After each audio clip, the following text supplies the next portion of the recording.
अमरनाथ की अमर कथा का रहस्य जानिए। केदारनाथ से आगे है अमरनाथ और उससे आगे है कैलाश पर्वत। कैलाश पर्वत शिव जी का मुख्य समाधिस्थ होने का स्थान है, तो केदारनाथ विश्राम भवन। हिमालय का कण कण शिव शंकर का स्थान है। बाबा अमरनाथ को बर्फानी बाबा इसीलिए कहा जाता है कि उनके स्थान पर प्राकृतिक रूप से बर्फ का शिवलिंग निर्मित होता है। शिवलिंग का निर्मित होना समझ में आता है, लेकिन इस पवित्र गुफा में हिम शिवलिंग के साथ ही एक गणेश पीठ व एक पार्वती पीठ भी हिम से प्राकृतिक रूप में निर्मित होता है। पार्वती पीठ ही शक्ति पीठ स्थल है। यहाँ माता सती के कंठ का निपात हुआ था। पार्वती पीठ 51 शक्तिपीठों में से एक है। यहाँ माता के अंग तथा अंगभूषण की पूजा होती है। ऐसे बहुत से तीर्थ हैं जहाँ प्राचीन काल में सिर्फ साधु संत ही जाते थे और वहाँ जाकर वे तपस्या करते थे, लेकिन आजकल यात्रा सुविधाएं सुगम होने के चलते व्यक्ति कैलाश पर्वत और मानसरोवर भी जाने लगा है। ये वे स्थान हैं जो हिंदुओं के लिए सबसे महत्वपूर्ण हैं। अमर कथा। इस पवित्र गुफा में भगवान शंकर ने भगवती पार्वती को मोक्ष का मार्ग दिखाया था। इस तत्व ज्ञान को अमर कथा के नाम से जाना जाता है, इसीलिए इस स्थान का नाम अमरनाथ पड़ा। यह कथा भगवती पार्वती तथा भगवान शंकर के बीच हुआ संवाद है। यह उसी तरह है जिस तरह कृष्ण और अर्जुन के बीच संवाद हुआ था। अमरनाथ कथा। सती ने दूसरा जन्म हिमालय राज के यहाँ पार्वती के रूप में लिया। पहले जन्म में वे दक्ष की पुत्री थी तथा दूसरे जन्म में वे दुर्गा बनी। एक बार पार्वती जी ने शंकर जी से पूछा, मुझे इस बात का बड़ा आश्चर्य है कि आपके गले में नरमुंड माला क्यों है। भगवान शंकर ने बताया, पार्वती, जितनी बार तुम्हारा जन्म हुआ है उतने ही मुंड मैंने धारण किए हैं। पार्वती बोली, मेरा शरीर नासवान है, मृत्यु को प्राप्त होता है, परंतु आप अमर हैं, इसका कारण बताने का कष्ट करें। मैं भी अजर अमर होना चाहती हूँ। भगवान शंकर ने कहा, यह सब अमर कथा के कारण है। यह सुनकर पार्वती जी ने शिव जी से कथा सुनाने का आग्रह किया। बहुत वर्षों तक भगवान शंकर ने इसे टालने का प्रयास किया, लेकिन जब पार्वती की जिज्ञासा बढ़ गई तब उन्हें लगा कि अब कथा सुना देनी चाहिए। अब सवाल यह था कि अमर कथा सुनाते वक्त कोई अन्य जीव इस कथा को ना सुने। इसीलिए भगवान शंकर 5 तत्वों पृथ्वी, जल, वायु, आकाश और अग्नि का परित्याग करके इन पर्वतमालाओं में पहुंच गए और अमरनाथ गुफा में भगवती पार्वती जी को अमर कथा सुनाने लगे। अमरनाथ गुफा की ओर जाते हुए वे सर्वप्रथम पहलगाम पहुँचे, जहाँ उन्होंने अपने बैल नंदी का परित्याग किया। तत्पश्चात चंदनबाड़ी में उन्होंने अपनी जटा केशों से चंद्रमा को मुक्त किया।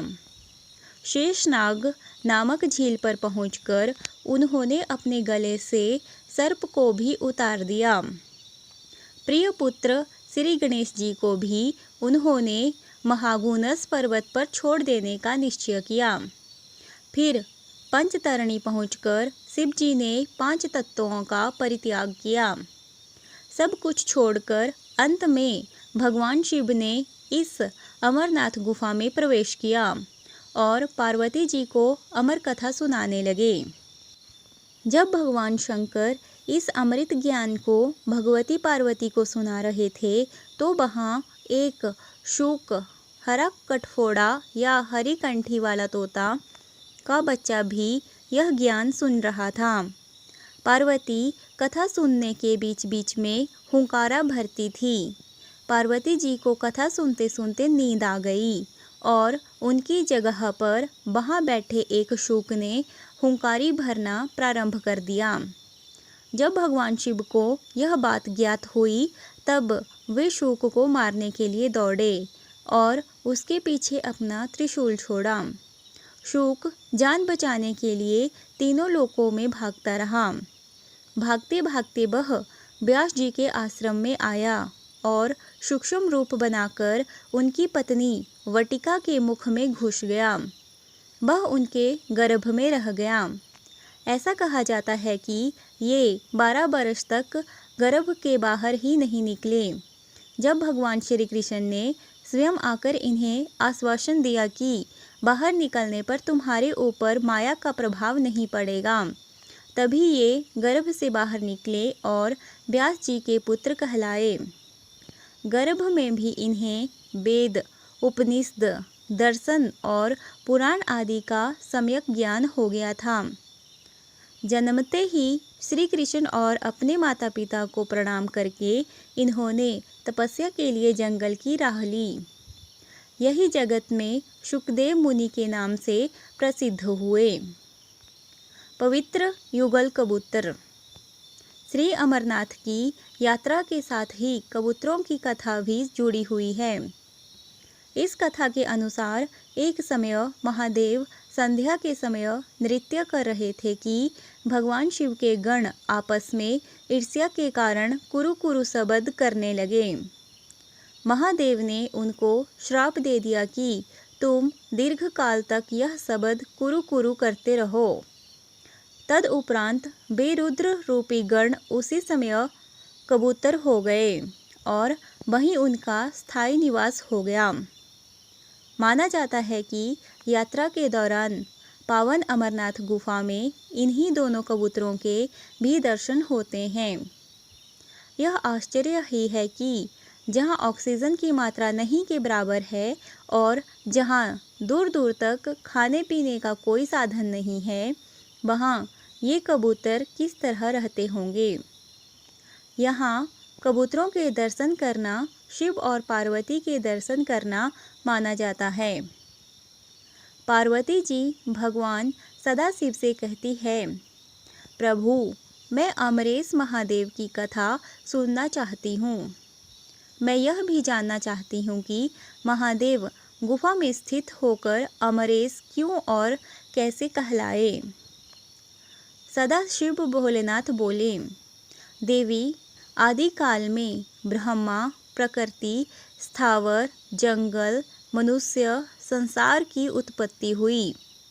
इस क्रम अनुसार देवता, ऋषि, पितृ, गंधर्व, राक्षस, सर्प, यक्ष, भूतगण, कुष्मांड, भैरव, गीदड़, दानव आदि की उत्पत्ति हुई। इस तरह नए प्रकार के भूतों की सृष्टि हुई, परंतु इंद्रादि देवता सहित सभी मृत्यु के वश में थे। इसके बाद भगवान भोलेनाथ जी ने कहा कि मृत्यु से भयभीत देवता उनके पास आए।